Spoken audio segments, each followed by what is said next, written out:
Well, good morning. I stand before you today with one unmistakable message about Operation Epic Fury. America is winning, decisively, devastatingly, and without mercy. Under the direct command of President Trump, the War Department unleashed this operation early Saturday morning, just 4 days ago, which means we need to remember two things. First, we are only 4 days into this. Metrics are shifting, dust is settling, and more forces are arriving. It's very early, and as President Trump has said, we will take all the time we need to make sure that we succeed. Second, we are only 4 days into this, and the results have been incredible. Historic, really. Only the United States of America could lead this, only us. But when you add the Israeli Defense Forces, a devastatingly capable force, the combination is sheer destruction for our radical Islamist Iranian adversaries. They are toast, and they know it. Or at least, soon enough, they will know it. And we have only just begun to hunt, dismantle, demoralize, destroy, and defeat their capabilities, just 4 days in.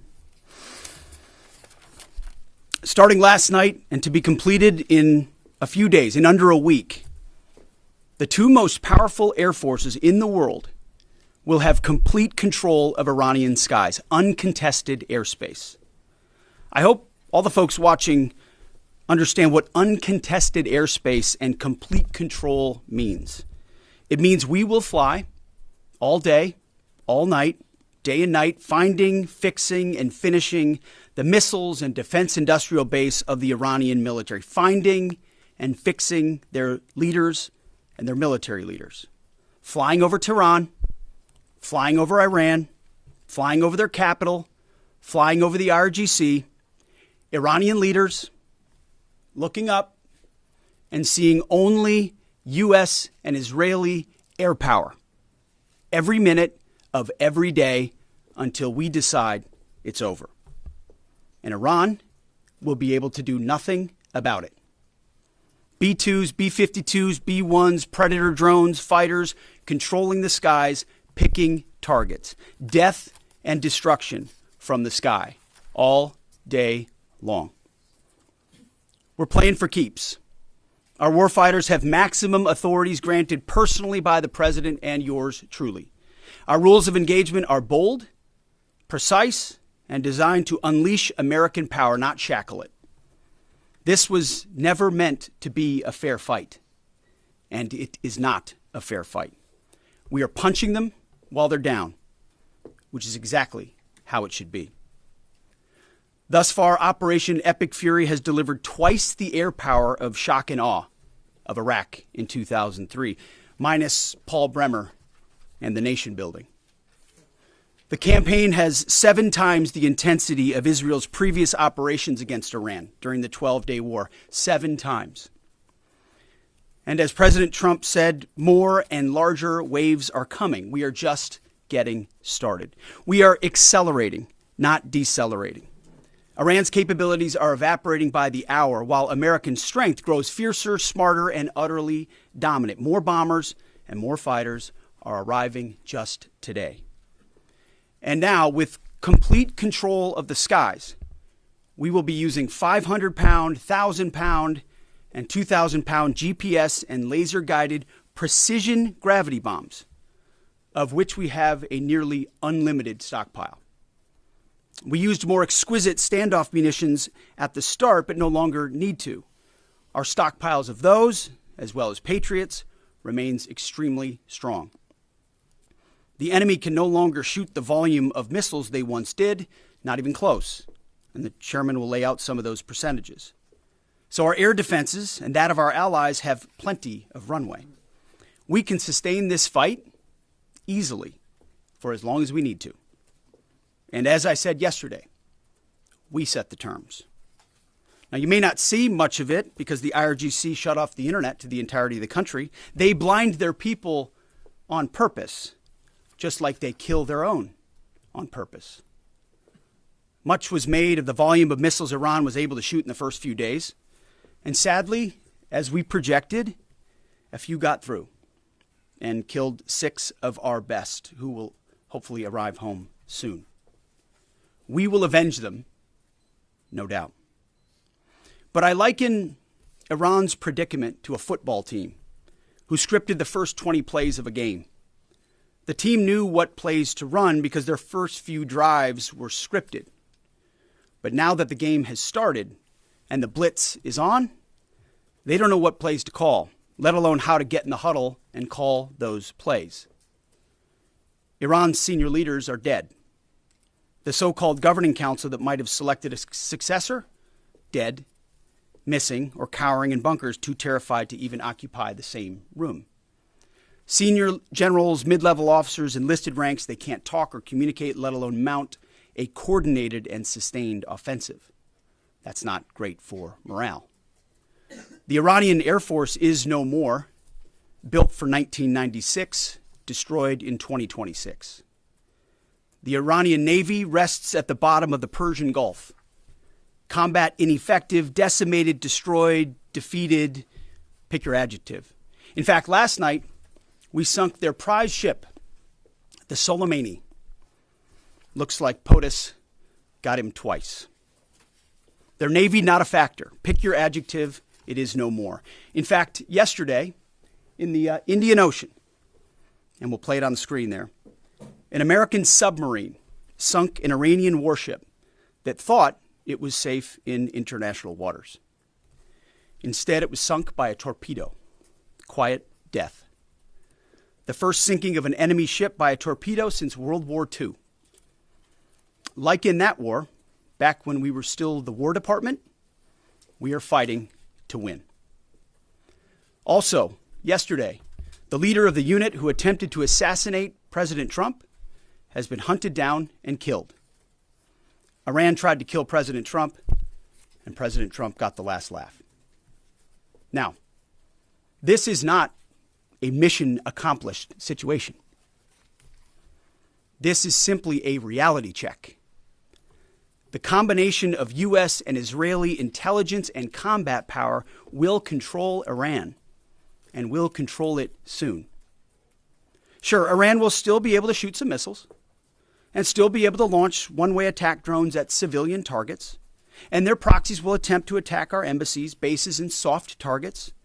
They are terrorists, after all, and they need to target civilians because they can't fight toe-to-toe. But we will find them, and we will kill them. This is what the fake news misses.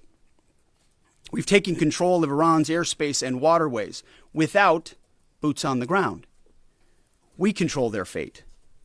But when a few drones get through or tragic things happen, it's front page news.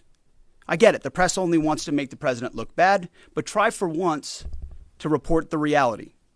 The terms of this war will be set by us at every step. As I said Monday, the mission is laser focused.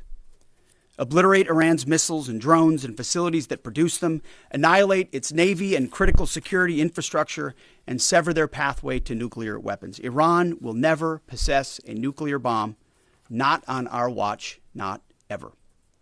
And this is why President Trump's moral clarity on Iran today is so vital. Unlike the past, where vague red lines and endless negotiations let Iran fund terror and inch ever so slightly toward a bomb, this president sees the threat plainly and acts decisively. No more half measures, especially when Iran is at its weakest. No more letting Tehran play for time while our people pay the price. His leadership ensures that we finish what we start and that we protect our warfighters by crushing the enemy before they can strike again. Our offensive operations, refined through months of relentless preparation, are unstoppable. And our defensive efforts are unprecedented. We have from the start put the protection of our troops ahead of everything else. Before we very publicly built up offensive combat power, we quietly ensured that our defensive posture and power was in place. And as we built up offensive combat power, we moved the vast majority of American troops Over 90% of Americans that were on our bases, what we say off the X, out of the range of Iranian fire. Our defensive shield is equally formidable. The most sophisticated air and missile defense network ever fielded. Thousands of Iranian missiles and drones have been intercepted and vaporized. Tens of thousands of American and allied lives protected. We have pushed every counter-UAS system possible forward, sparing no expense or capability. And like I said, this does not mean we can stop everything, but we ensured that the maximum possible defense and maximum possible force protection was set up before we went on offense. In closing, as President Trump told German Chancellor Merz yesterday, Iran negotiated in bad faith, stalling, scheming, and preparing to strike. And we acted decisively to defend our people, our interests, and our allies. President Trump took bold action, putting America first, the kind of bold action that the American people elected him to execute. To our steadfast partner, Israel, your mission is being executed with unmatched skill and iron determination. Fighting shoulder to shoulder with such a capable ally is a true force multiplier and a breath of fresh air. We salute your courage and your contribution. 4 days in, we have only just begun to fight. America fights to win, and in Operation Epic Fury, we are. May God's providence cover and protect our troops always. And with that, I turn it over to the chairman. Thank you, Mr. Secretary, and good morning, everyone. Thank you for being here. I'm here today to provide the American people and those of you in this room an update on Operation Epic Fury. First, it's with profound sadness and gratitude that I share the names of 4 of our 6 fallen heroes, all from the 103rd Sustainment Command, U.S. Army Reserves out of Des Moines, Iowa. Captain Cody Cork, Sergeant First Class Noah Tegens, Sergeant First Class Nicole Amore, and Sergeant Declan Cody. To the families of our fallen, we grieve with you today, and we look forward to welcoming your family members home at Dover in the coming days. Out of respect for the other families, we'll withhold the release of their names until next of kin notification is complete. And either myself or Admiral Cooper will release those names as soon as we can ensure that all of those families have been properly notified. To our Gold Star families, to our wounded warriors and their loved ones, we will never forget your sacrifice. Our nation stands with you, and we are eternally grateful for your courage, your resiliency, your devotion to this mission and to our nation. As the Secretary said, we're 4 days in, 103 hours into this campaign. The operation was again launched with clear military objectives designed to dismantle Iran's ability to project power outside of its borders, both today and in the future. First, we are targeting and eliminating Iran's ballistic missile systems to prevent them from threatening the U.S.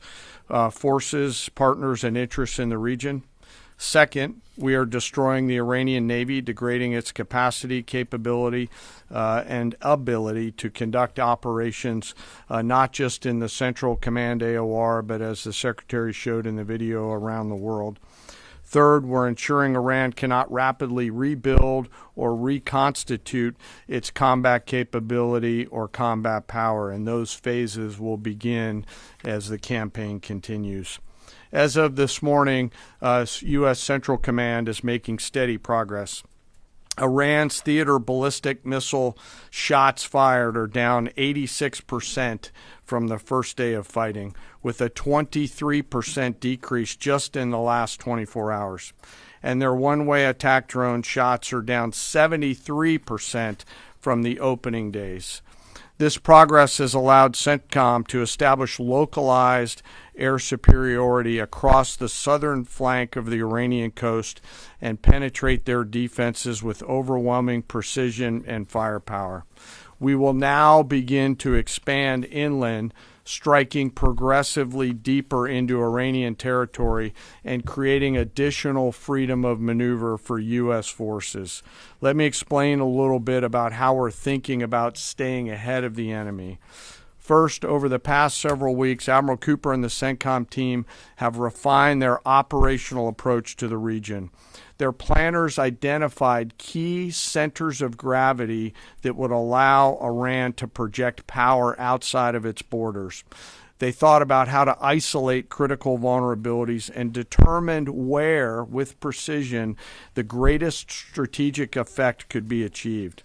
As a result of this, CENTCOM is now shifting in day 4 already from large deliberate strike packages using standoff munitions at range outside an enemy's ability to shoot at us, now into stand-in precision strikes overhead Iran. As the Secretary said, this is a point of munitions transition from standoff munitions to stand-in munitions like joint direct attack munitions, which are GPS-aided free-fall weapons, and other things like Hellfires, etc. This will allow the joint force to deliver significantly increased precision effects on the target. The throttle is coming up, as the Secretary said, as opposed to ramping down. This will allow us to maintain consistent pressure on the adversary over the coming days, disrupt their launch timelines, and impose cost every day around the clock. I know there have been a lot of questions about munitions. We have sufficient precision munitions for the task at hand, both on the offense and defense.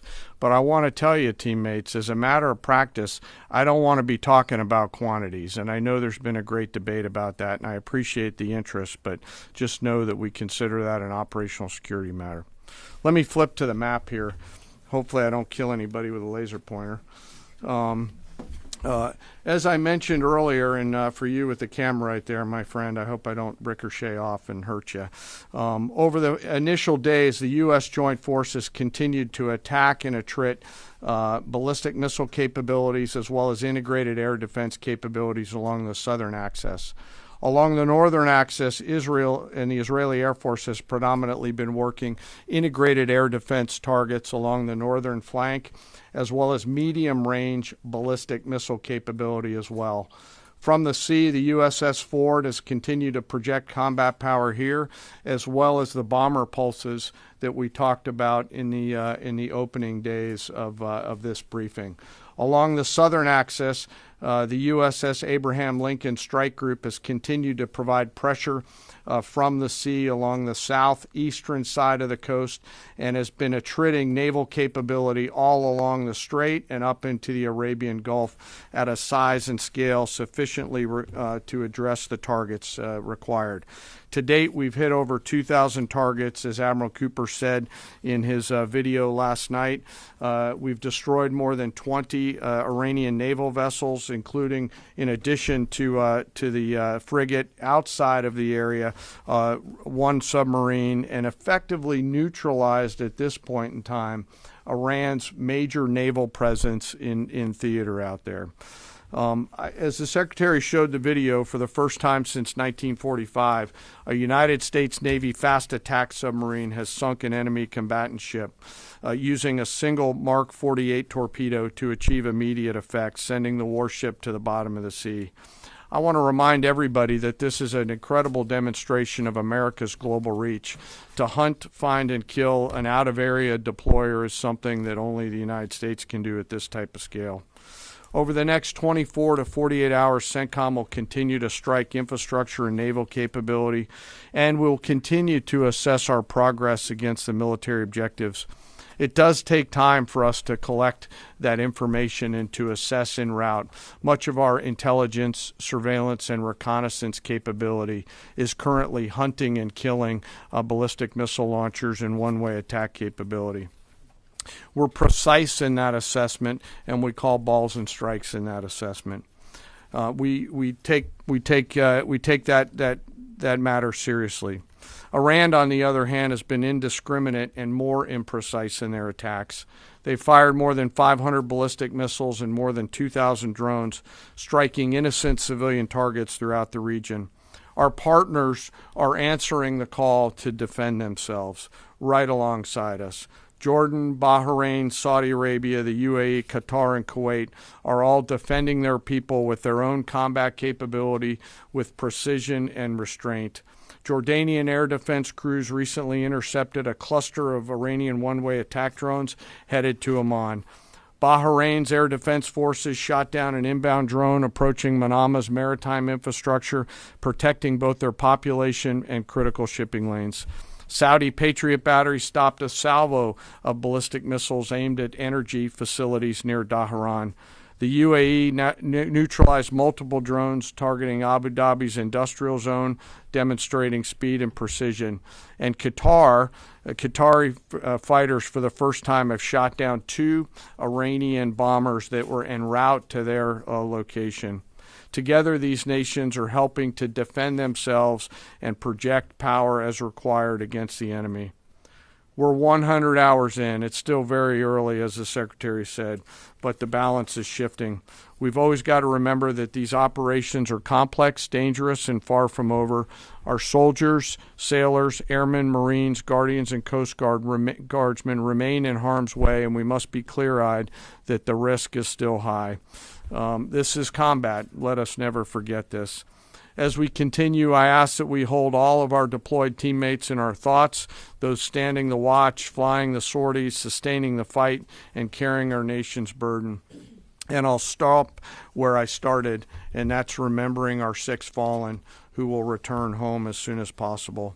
I remain humbled, grateful, inspired by every day the valor and professionalism of our joint force. They are quiet professionals through and through, out there doing America's work through the day and through the darkness. And with that, I'll take your questions along with the Secretary. Go ahead. What do you assess the enemy's control and command status is right now? And can you broadly describe our decisive point in this operation? Well, I won't describe the decisive point in the operation because that would tell the bad guys what it was. That's a good question, though. I appreciate the question. They're C2 structures in a bad way. Admiral Cooper's been continuing to pressure C2 at the IRGC C2 and other military elements, and will continue to do so. Thank you for the question. Thank you, Secretary Hegseth. Mary Margaret with the Daily Wire. Couple questions for you and then one for General Caine. Can you tell us more about how we took out the leader who was the leader of the group that was trying to assassinate President Trump? And then Turkey's defense ministry says NATO air defense systems intercepted an Iranian ballistic missile headed towards Turkish airspace. Could this trigger NATO's Article 5, and was it the U.S. who shot it down? On the first question, we've known for a long time that Iran had intentions on trying to kill President Trump and or other U.S. Officials. And while that was not the focus of the effort by any stretch of the imagination, in fact, never raised by the president or anybody else, I ensured and others ensured that those who were responsible for that were eventually part of the target list. It wasn't the beginning of the effort. We were focused on missiles and launchers, and that's the focus. But ultimately, if we had the opportunity to get at those who are trying to get at Americans specifically, we would. And so we eventually had the opportunity to do that from the air.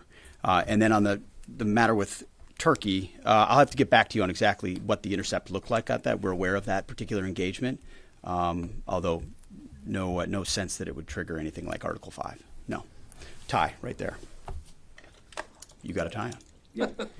Thank you. Come back with the BBC. Can you give us an update on what the administration knows, what you know now about the reported strike on a girls' school in southern Iran on Saturday? All I can say is that we're investigating that. We, of course, never target civilian targets, but we're taking a look and investigating that. Red tie in front. Just on the basis that with the information you would have, your reconnaissance abilities, ability to gather information, I mean, it's several days on now. So is there any clarity on whose munition this was? We're investigating it. Thank you. Secretary, so there are reports that the administration is considering arming Iranian Kurdish groups. So could you please clarify that whether any such plan has been authorized and whether Congress or regional partners has been notified and consulted? All I would say is none of our objectives are premised on the support or the arming of any particular force. So what other entities may be doing, we're aware of, but our objectives aren't centered on that. Green, right there. Yeah, thank you, Mr. Secretary. Mike Lynn, Washington Times. Can you talk a little bit about the deconfliction process that's going on? You have two parallel operations, Epic Fury and Roaring Lion. How are you making sure they're not interfering with each other? Sure, I'm happy to take that. Thank you for the question. We have liaison officers on both sides. There are U.S. CENTCOM teammates out in Israel, and there are Israeli Defense Force teammates at the relevant command and control nodes within the U.S. CENTCOM enterprise. Routinely, Admiral Cooper is talking to the IDF Chief of Defense, and I will occasionally speak to him through the arc of this. I've spoken to him a few times already. That allows us to coordinate, integrate, and synchronize activities while maintaining separate efforts. And when I said a breath of fresh air, I really meant it. Usually it's us with some ancillary benefits from allies who are maybe willing but not as capable. When you have both the will and the capability of an ally that can really bring things to bear, we take certain targets, they take certain targets, and when you coordinate it, it has incredible effects. Right here. Secretary Hegseth, with respect to House Minority Leader Hakeem Jeffries' statement that the Iran mission will end in failure, what kind of message does that send to our enemies, and what does it do to the motivation of our troops? Well, I've been through that movie before with the Democrats rooting against the country. Our generation saw that in our battlefields. I think it's pretty unprecedented and unfortunate that it would occur 4 days in to an operation where, as the chairman laid out, America's best are operating in an incredibly challenging environment where they're having incredible success, but they're meeting a determined adversary. And he's been privy to briefs that we've provided. He knows how effective this has been. He's being disingenuous, which we're used to. Right here. Thank you for taking my question. Heather Mullins, Lindell TV. One of the questions I have is just really regarding the intelligence that indicated that this was something the U.S. had to get involved with at the time that you guys did. We had Operation Midnight Hammer back in June. We obliterated their nuclear facilities. What was the intelligence that suggested that somehow they became a threat once again that required us to get involved with Operation Epic Fury? I appreciate the question. The evidence in front of us since the 12-day war was that Iran had no intention of actually negotiating a nuclear deal that truly meant they did not have a pathway to the nuclear bomb. And they had a moment. Jared Kushner and Steve Witkoff, two of the best negotiators in the world, poured into that negotiation, giving them every single possible opportunity to release that ambition, and they didn't. And the intelligence that we saw they didn't intend to do it in good faith, that they had the intentions eventually to get to a place where they could have a conventional shield to block their nuclear capabilities, as I talked about yesterday. So I would separate the what from the when a little bit. The what is they've been killing Americans for 47 years. They have thousands of missiles pointed at us. They have ongoing nuclear ambitions, and they're at the weakest they've ever been. So the when became, in a particular, hey, what makes the most sense to do this to ensure that the narrow objectives we have of ensuring they never have a nuclear weapon have a maximum effect? Yes, right here. Thank you, Secretary Hegseth. I had two questions. First, what is your message to Iran's allies, namely Russia and China, who have called for an immediate end to hostilities? I don't have a message for them, and they're not really a factor here. And our issue is not with them. It's with the nuclear ambitions of Iran. Absolutely. And are any so-called fully autonomous weapons or other AI tools being used in Operation Epic Fury?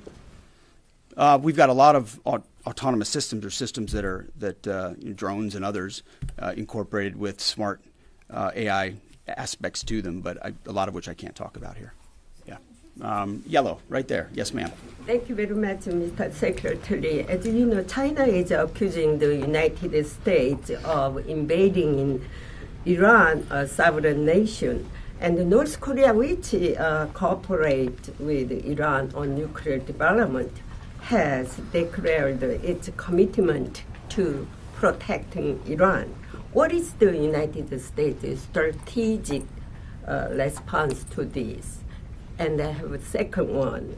How many allies joined with the United States to fighting against Iran? Do you have any numbers? Well, I think what you're seeing right now is a response in the region to the belligerence of Iran and the willingness of them to target civilian airports, civilian hotels, civilian locations, civilian oil infrastructure of their Gulf neighbors who would have preferred not to be in conflict, didn't want to, but now realize that this is something that has to be dealt with. So whether it's UAE or Qatar or Bahrain or Kuwait or Saudi, on different levels, they're reaching out to us, whether they're going on offense, which they are, whether they're giving us additional access basing and overflight.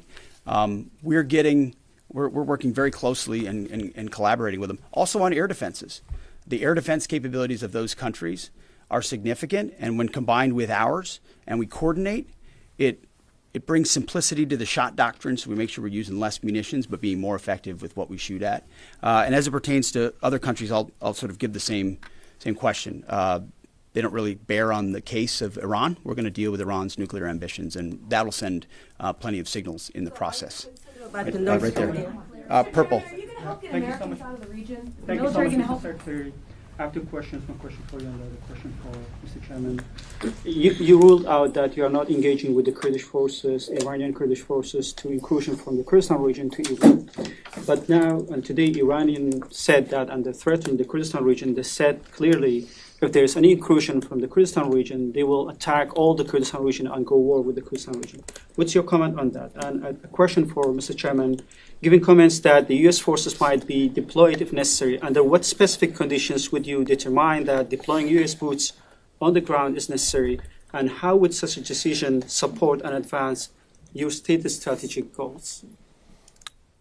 Well, I'm not going to comment on U.S. boots on the ground. I think that's a question for policymakers, and I don't make policy. I execute policy. I will say on the question in the back corner about helping Americans get out, first, it's a great opportunity to encourage everybody in the region to go to the State Department and register. Secretary Rubio's been trying to get that word out, and I'd ask you to help us with that, to have folks register. We've also opened up space available seats as C-17s and other airplanes come in to try to help folks get out. But that's really a State Department matter. But to answer your question, that's what we've been doing. Absolutely. Last question right here. Secretary Hegseth, thank you. Reagan Reese with the Daily Caller. You touched on this in your opening remarks, but I'm hoping you could expand on it a bit. It's been reported that Iran might be trying to outlast our ability to intercept their missiles. It sounds like you guys are saying they don't have the ability to do so. Is that the case? Can they outlast us in their ability to do that? Iran cannot outlast us. We're going to ensure through violence of action and our offensive capabilities and our defensive capabilities, as I said, that we set the tone and the tempo of this fight. That's why stories and speculation about different things that try to make it look like we're limited in what we can do. The only limits we have in this is President Trump's desire to achieve specific effects on behalf of the American people. And that's why we don't talk about, you can say 4 weeks, but it could be 6, it could be 8, it could be 3. Ultimately, we set the pace and the tempo. The enemy is off balance, and we're going to keep them off balance. And we know their ability to shoot versus our ability to defend. That difference gets wider and wider every day. Our defense gets better. Their offense capabilities diminish. As we are going into ammunitions that we, as we said, have tens of thousands of and can drop unlimited supplies on with even more effects than the standoff emissions we have now, which is why when we say the throttle's going up, and it's going to stay on high. Thank you all very much. Appreciate it.